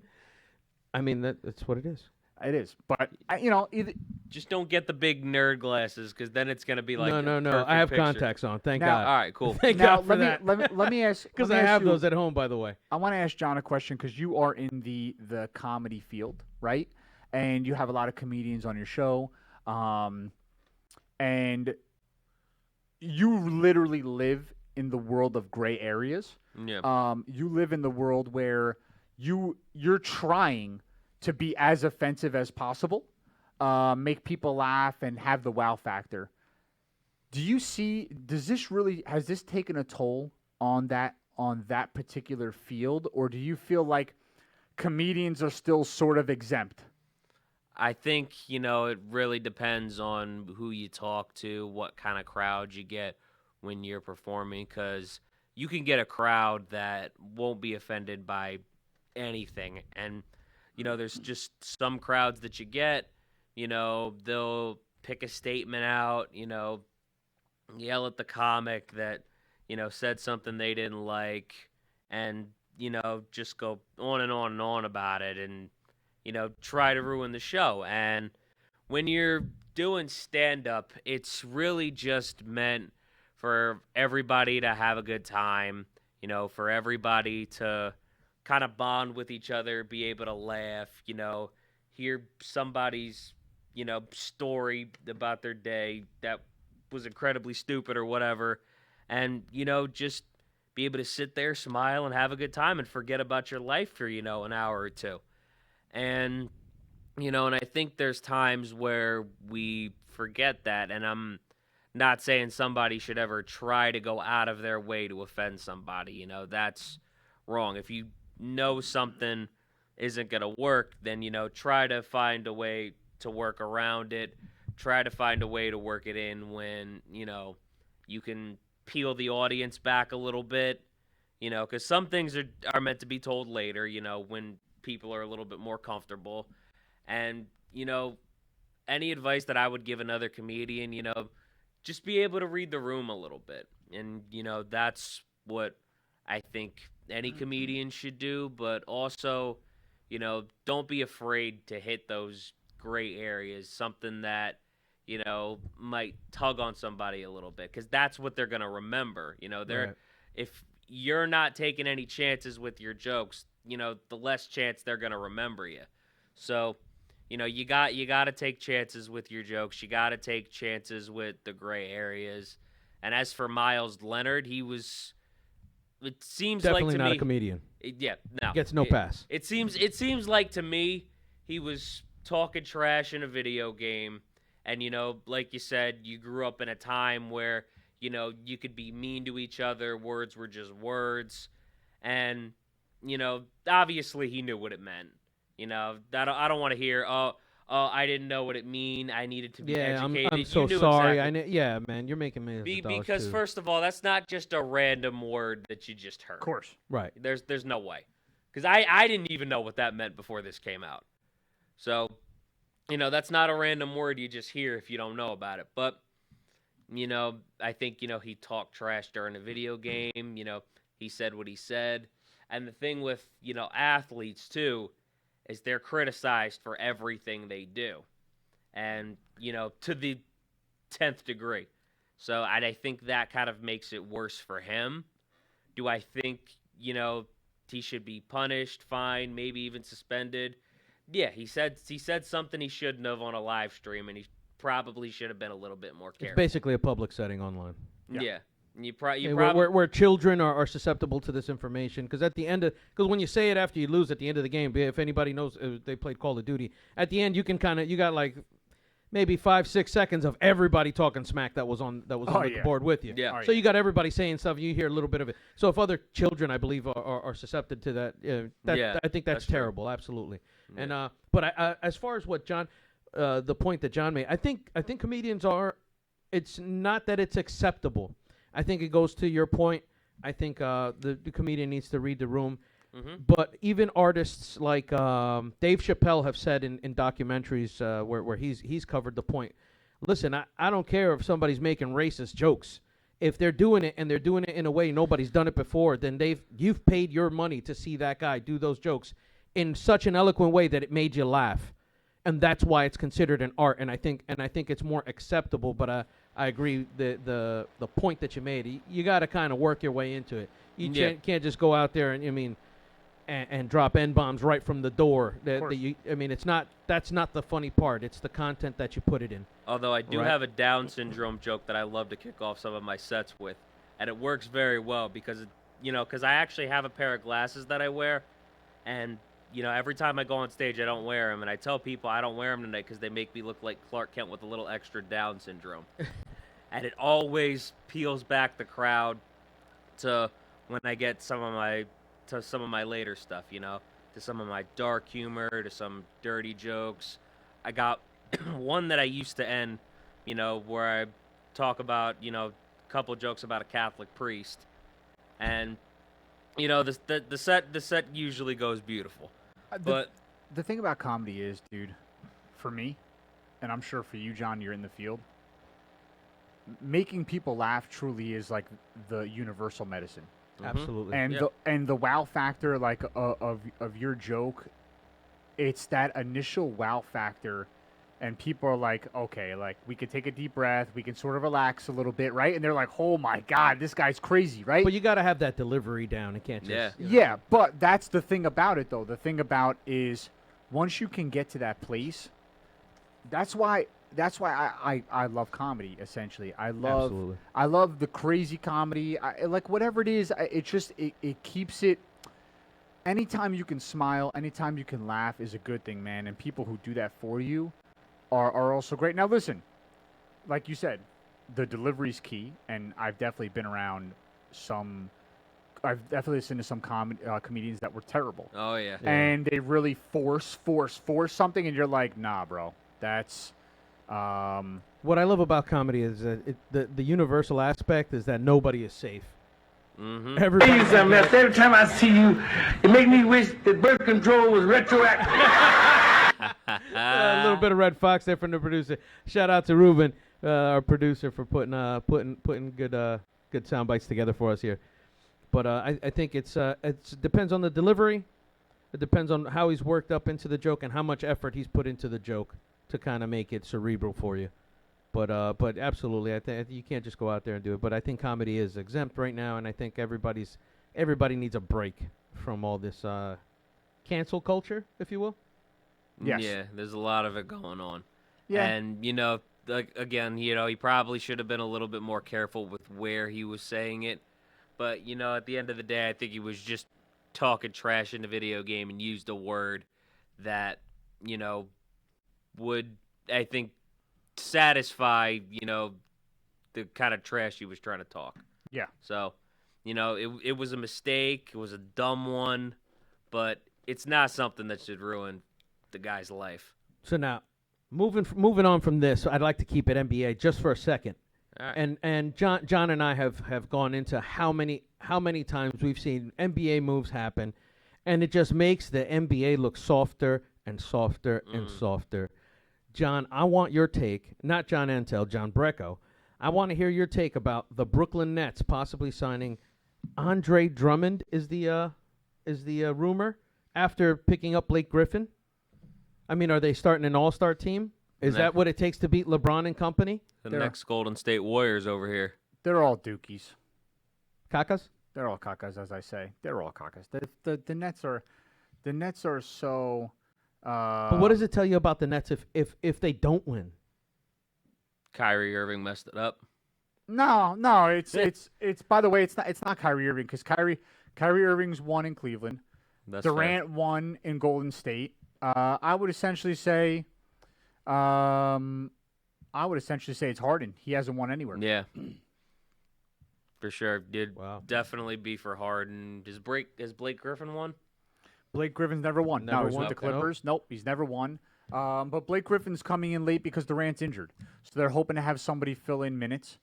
When the team is whole, they shouldn't be beaten. It's just as a whole, by the way, just as a whole, the product of the NBA is bad. The refs, the fouls they call, the technicals they call have been worse this year than I've ever seen before in my life. It's the ticky-tack stuff, the interaction with the players has been awful. The fact, like, the NBA is one. The NBA is one of those where they need fans. They need the fans to be wowed. When someone has a crazy dunk and everyone loses their mind, it brings the arena to another level, right? It's when you have games with nobody there, and then you have refs, giving technicals out every 5 minutes, and what would have been a wow factor ends up being like a humdrum, whatever normal situation. You're like, even on TV, you're like, wow, that was sick. But when you see the fans' reactions, you know it was sick. Mm-hmm. So it's a big, a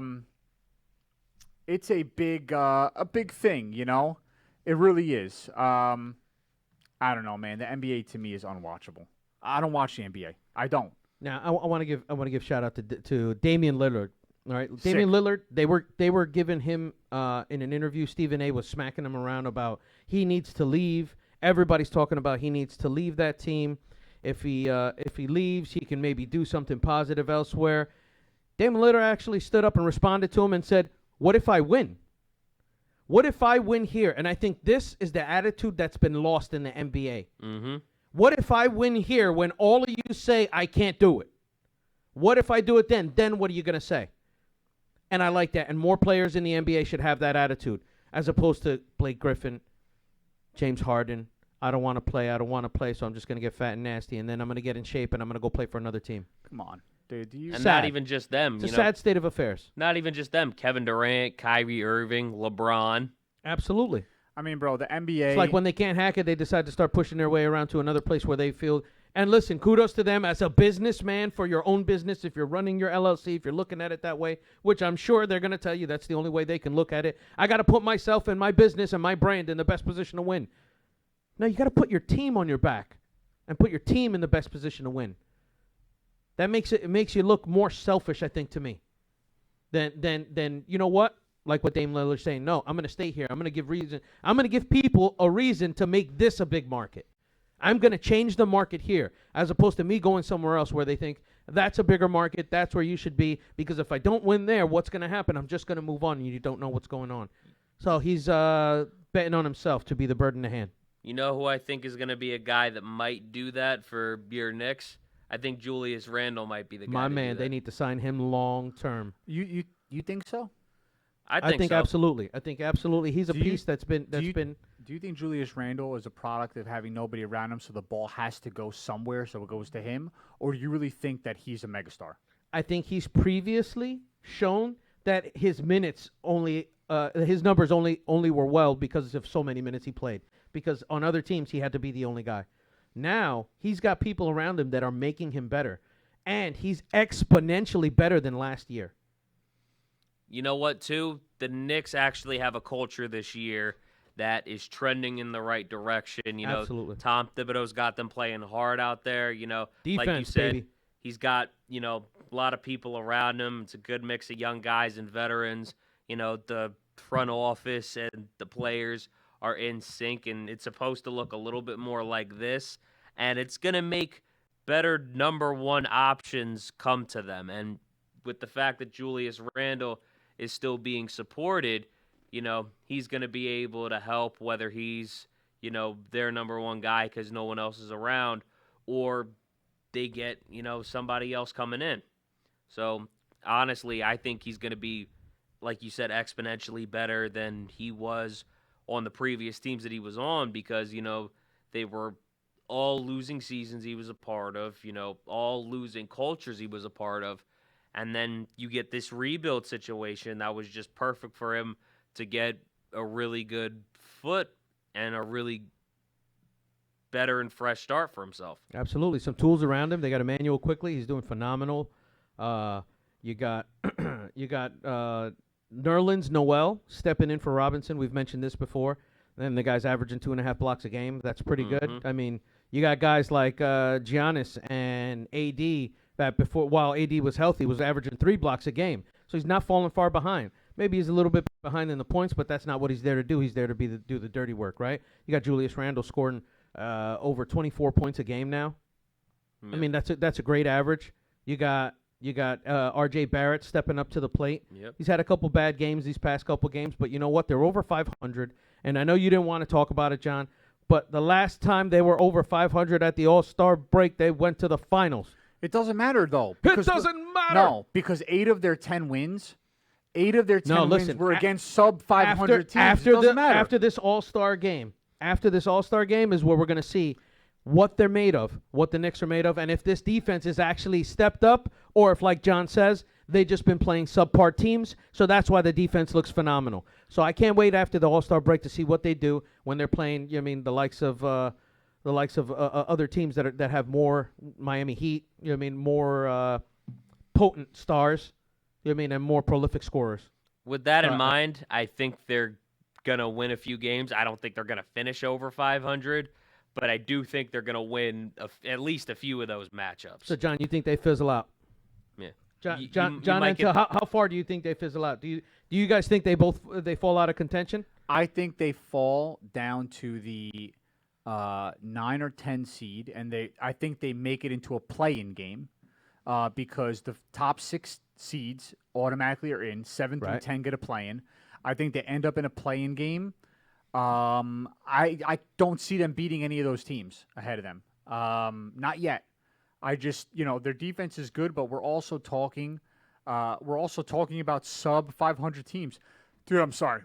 To me, let's just go real quick, just to touch on what you're saying. I'm just going to run through the Eastern Conference right now. So you're looking at the 76ers atop the Eastern Conference with 24-12. Okay. Brooklyn Nets now 24-13, which I think they should have a way better record, even without KD for that time.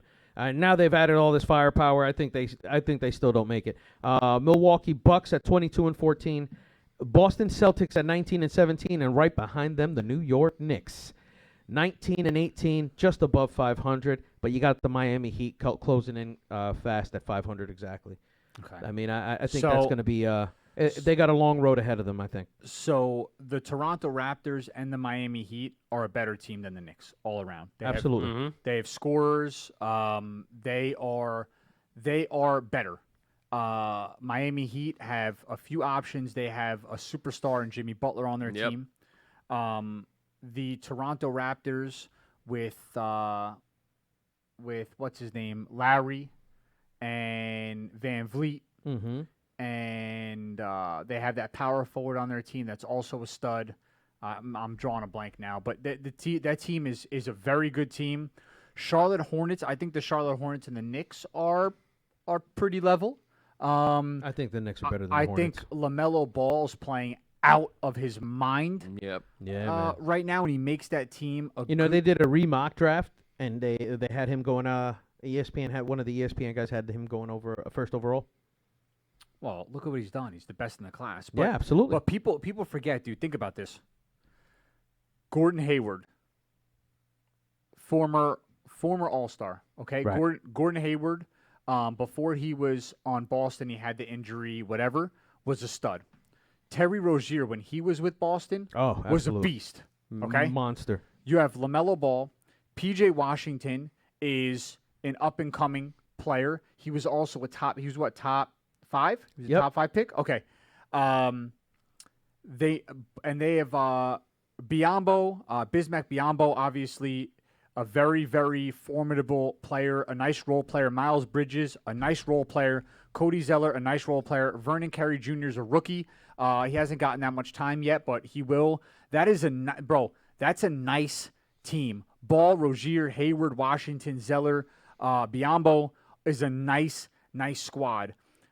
For the Knicks, I'll say it. The Knicks, Julius Randle, he's playing great, dude. Quickly is playing great. I think he's the most surprising pick of the entire draft. Yeah. Okay? Absolutely. Alfred Payton's a nice role player. He was good with the Magic. He's a nice role player. RJ Barrett's starting to come along. He still has a long way to go, but his scoring's up from last year. So there's still a lot of promise for the number 3 overall pick. Kevin Knox, to this point, a bust. Obi Toppin, to this point, a bust. Nerlens Noel, coming out of Kentucky, was supposed to be a very dominant shot blocker. He's gone through a couple teams already. They have him there for his rebounding, essentially nothing else on that floor. And Reggie Bullock, really, I mean, is that something we're talking about? The team is missing Mitchell Robinson. They need the big man back. They need Mitchell back. Derrick Rose gave him nice points, gave him very, very nice veteran presence, but he's out. This is what you come across when you have Derrick Rose on the team. He's long in the tooth. After that first knee injury in Chicago, he was never the same player. He would have and he was spurts. doing well. As soon as they had him starting, he was. They were 3-0. Yeah, he has spurts. He gets hurt, and then the team falls apart. Austin Rivers is another nice piece, but once again, these are not guys. When you're putting this lineup up against the Hornets lineup, it is comparable, but I like the Hornets better. Yeah, but you can't sustain a winning run. I agree with you. You can't sustain a winning run without all these people playing simultaneously. No, you got Robinson out, you got Rose out. Julius Randle can't do it all himself. He's been asked to do that on other teams before they get their other superstars, even as a rookie. And he just doesn't get you over the top by himself. Now I got him playing exponentially well, and everybody else stepping up. Great, you know what I mean. The Knicks got something to say, but if not, again, they're going to have a tough time. They're going to have a long run after this. 2 teams I want to talk about with superstars on their roster: the 76ers with Joel Embiid and Ben Simmons. Okay. So Philadelphia right now is virtually a top seed. Right? Yep. Saving grace for Philly sports right now. Joel Embiid has completely solidified himself. He actually just overtook drop LeBron the ball James. literally soon enough. He just took over LeBron James in MVP voting. Last night they announced that he that could change, but yeah, I don't think that's changing. But I think that's a testament to how great of a coach Doc Rivers is. Yep. But let me ask you something. Good point. Can you sustain winning when your point guard, arguably one of the best players on your team, second best player, does not score. Ben Simmons has 2 3-pointers made in his career. The guy literally does not shoot the ball. There's no way Philadelphia stays on top of Brooklyn. They're a half game above them. No way. I think what's happened to their game plan is, I mean, they tried it last year. Let's let Ben Simmons shoot. He shot well for a little while, and everybody was like, I mean, I could tell you right before the All-Star game, everybody was tweeting, "Oh my gosh, Ben Simmons has a jump shot," and then it fell apart again. And I think if he's not scoring, I think you can't sustain it. I think they're going to fall out of contention later. I think they may make a high seed, and I mean they're going to be one and done, or maybe two. But, I mean, they're known for that.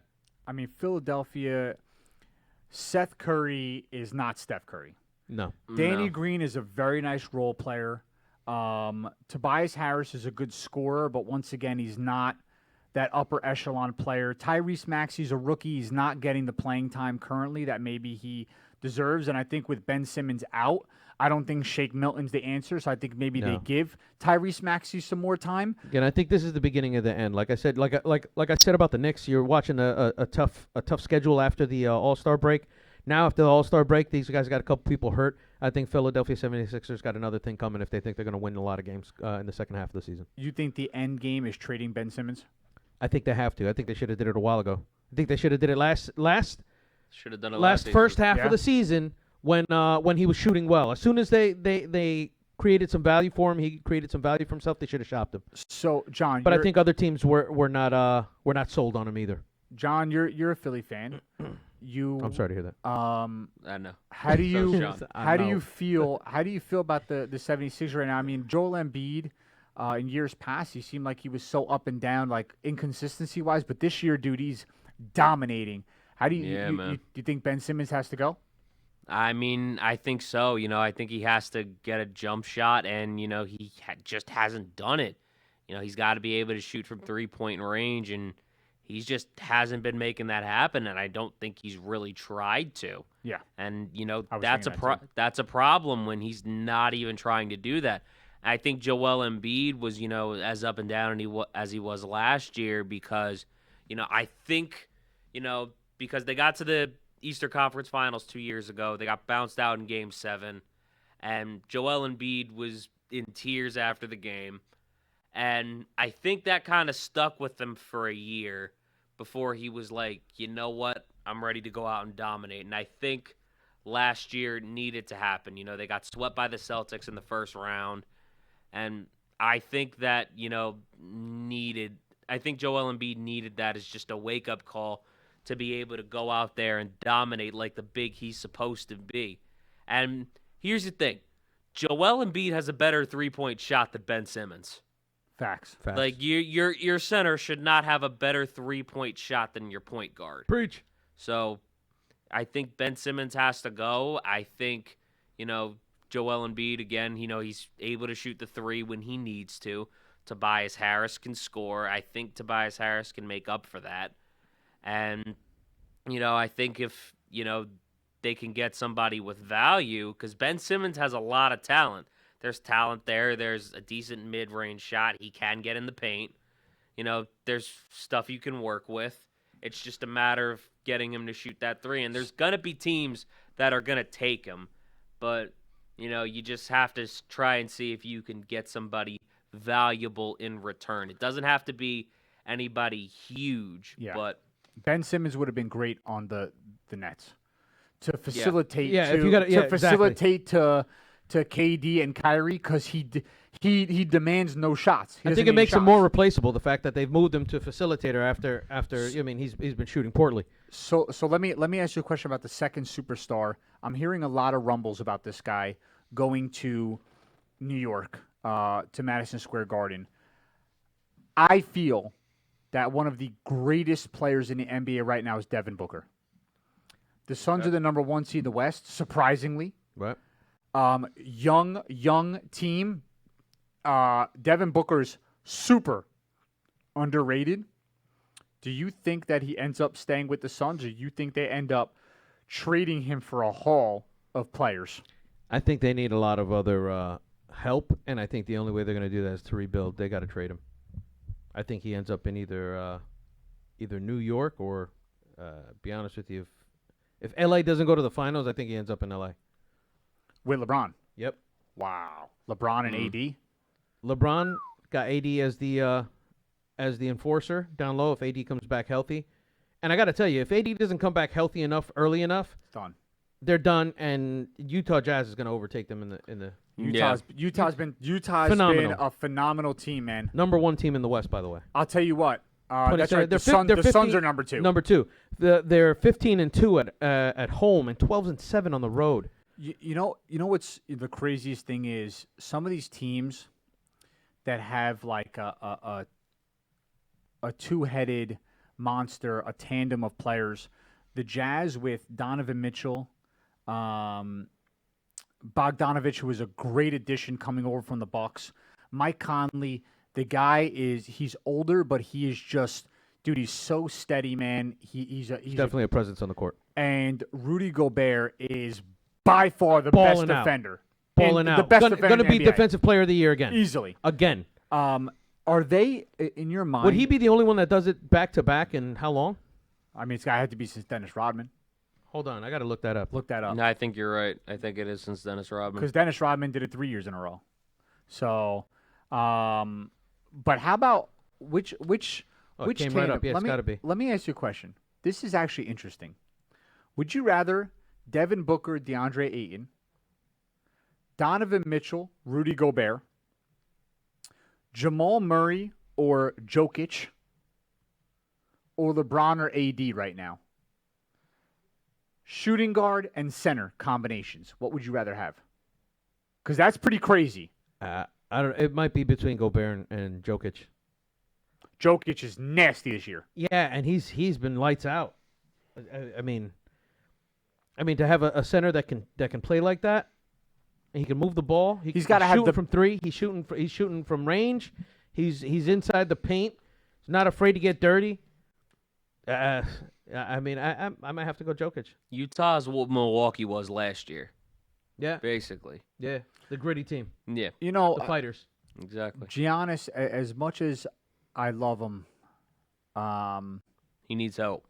Yeah, I feel bad for he him. does, bro. He really needs help. He needs another player that's going to take. And listen, dude, he's so dominant, bro. It doesn't matter if you have 3 guys on him. He'll be okay. He's still taking it to the rack, but he needs another guy that could spread the court. He's got to have some more room. Greatest He shooter needs of all somebody time. that'll open the lane for him. Greatest shooter of all time, Steph Curry, got to be right. He just won his second. Yeah. Second 3-point. Absolutely. Not even close. It's not He's close, right? absolutely a cheat code. I- Way he was winning, the way he won that 3-point contest was bananas. He scored Me and my wife, 30. even my 31. wife, Yeah, it was over 30. crazy. And that was the first round. The last one I think he won with 28 over 27, right? Yep. The last round, and they thought, oh my God, he's not going to. The guy did not miss one of those Mountain Dew shots. They're like from halfway to the half court. From line. downtown. From deep, right? So He's on fire. so he takes this giant green ball, he lights it up. He didn't miss one in any round. It was bananas. I've never seen somebody come out, real quick, John, I've never seen somebody come out before the game and entertain the fans by shooting from the hallway. From the hallway. But The you guy have- comes out every time and shoots from the hallway. You haven't seen me shoot then. Bro, I've seen you shoot. No, you haven't. I haven't. I don't want to either. I'm a stud. To be honest Yo, with you. I don't believe Go it. ahead, John. But here's the thing. He shot all those Mountain Dew ones, all 4 of them, and then shot a half-court shot in the game. It was just casual. Yeah, and he did it. He did it Casual. with defense on him. I think they started running up on him. He was just like, let me just done. Just Score. real quick. Insta. Let me just. It was right after the inbound. It was amazing. Definitely best shooter of all time. I don't even think there's any competition or any argument. I don't think so. Just how do you argue that? So I don't see it. Steph is just that. That's it. Automatic. So, I don't know who's been here with us the entire time, but earlier on, for whoever was listening, Let me take a look, man. I said that there was a chance I'd give something away. I wasn't sure if I was going We're to. at 5:45. You want to do it? Yeah. Let's see who says in. Let's see if we know who the real people are who have been watching with us. So whoever's here right now, I want you to just say in. We'll write your name down on a list. We'll randomize for a winner for essentially $500-$600 worth of NBA cards, die cuts, prisms, reds, greens, rainbows, Kevin Durant's. And anybody who's an MSR member of John's other memorabilia business, anybody who's a member there, don't worry, the Caputos are not here. Yeah. Yeah. Let's see it. Whoever's still with us, whoever rocked out with us for the full just about 2 hours, let's see what we have here going for us. And if you see any suspect names on this, that say in, bro, do me a favor, just let me know. I see him. You know what I'm saying? Big Pat. If you Pat see Walsh, if you see someone Johnny Butters. that just that looks like they were not tuned in this whole time, and all of a sudden you see a name, Brad Evans was here. Somebody said 1,000% in. Well, Like you Pat, just- Pat's That's Pat was that's here. Pat Pat's- Langston. That's Big Pat. Okay. So The U. you see Buck. Oh no, isn't he a Florida fan? What? Pat Langston. Pat Langston's a Florida fan. Yeah. Florida Gators. I now identify as Patrick Caputo. Buck DeSantis said it's in for what? Absolutely. Buck DeSantis was here. He was one of the first Oh, he ones. was? Okay, never mind then. I'm picking out all the people that actually were. When John says to say in, everybody knows we got it on automatic. Yeah. Absolutely. Okay. I like Let's it. see. Sean Walsh. I'm good. By the Pat way, Walsh. Let's see. You got Sean everybody. Walsh has Evans. been You got here. Brad Yes. Evans. Yeah, Brad Evans has been here. Johnny Butters. Buck DeSantis. you know what I was really looking You for. know Morelli's got to be in. You know what I was really looking for? Who? No, I was really not particular. What I was really looking for was like the people who commented earlier, not so much the whole time, but who commented earlier. Yeah. Right. To see if they comment now. So Yeah. you don't, dude. You know what happens? Obviously, is like you could be like, hey, I'm gonna give something away, and somebody will sort of like jump in, say they're there, and then like bounce, and then come back at the end and hope to catch it. Yeah. So Pilara. nah, I got Pilara's here. Pilar already. I You got Pilar. Pilara? Yeah, I got Pilar for sure. Got that already. Yeah. All right, let's go. Got him. Let's see right now. I'm gonna pull this up. Right. We're gonna You go got Manny random. Tech in there. Yeah, I got him. I got him. Yeah. Let's see. Swear to me, Batman voice. We got Bat Dad in here. Swear to me. I hate you. I I hate when he does that. Why do you hate me? It's just want to know why. it's the worst. I'd never even seen this before, and I went home and I had to like watch it because of Oh, him. I knew he watched it. Dad, It's terrible. where's the cereal? I think it makes him moist, and he just doesn't want to say it. It's Who terrible. puts the cereal back in the cabinet with only a little bit left? That hurts your throat after a Who while if the did sentence it? goes too long. Yeah, I heard that causes COVID. You should probably stop doing it. A word. All right, here we go. Ready? 11 rounds. 11 rounds. First round, Johnny Butters. First round knockout. Second round, DeSantis.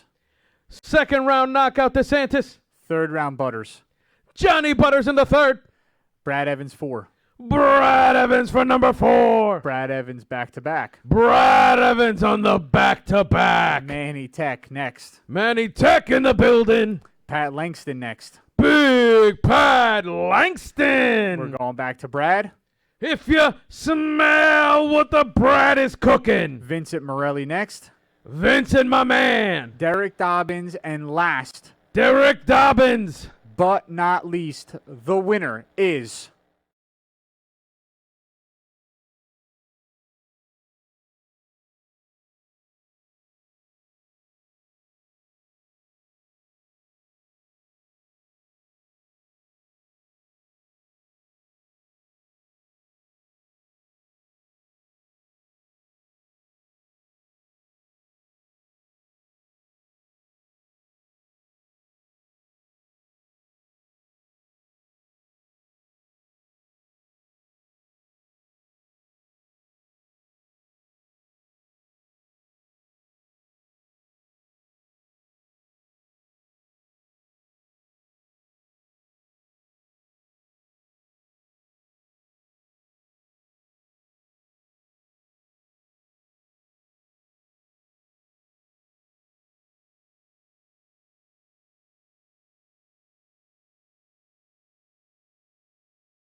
Appreciate you coming on with us, talking to us. If you want to tell everyone where they can find you on a weekly basis, go ahead, man. Drop it on them. Yeah, I mean, first of all, I had fun. Thank you guys for letting me come on the show. Definitely Pleasure, would man. love Great to to come have you. back on sooner rather than later.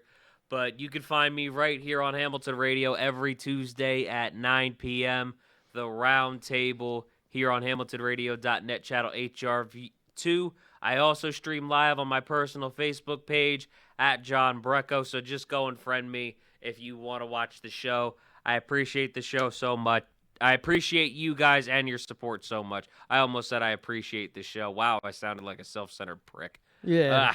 It's all right. It happens to the best of us. Hey, man. But no, listen, if you want great comedy content, he also has a slew of other comics that he puts up on there. They get great content out there, great comedy, great jokes, laughs for everybody. Nobody's safe. No. Everybody enjoy. Yeah. Check him out whenever you can. What days are you on? Tuesday, I'm on Tuesday. Tuesdays, baby. Tuesday, 9 p.m. Guys and girls, that's John Brecko with the Round Table. Today, I think we were pretty much all over the place. We didn't touch on hockey, but we've never really talked NBA. We got into NBA today, yeah. Which was quite interesting. Little something. Yeah, we definitely got really everywhere. So I'm pretty proud of that, man. Absolutely, I thought that was pretty good. For sure. I would say I'd say great job, but I don't like it that much. So great job, John and Tell. But no, in all honesty, man, shots fired. This is the greatest sports talk show in the history of sports talk shows. And Absolutely, there's a long, illustrious history of sports talk shows, and they're irrelevant. Absolutely. So, ladies and gents, you're listening on HamiltonRadio.net, Channel 2, simulcast on Facebook. This is the greatest dynamic duo in the business. You're going to catch us Drop again it, boss. in 6 days, 22 hours. My name is John Antelis, my co-host, Robin, of course, to my Batman, Daniel Mercado. Guys and girls, Robin's way bigger than Batman. MSR's out. We'll catch you later. Peace. Woo! You're rocking with the newest radio show on Hamilton Radio, My Sports Radio. Deals. And Bonds hits one high.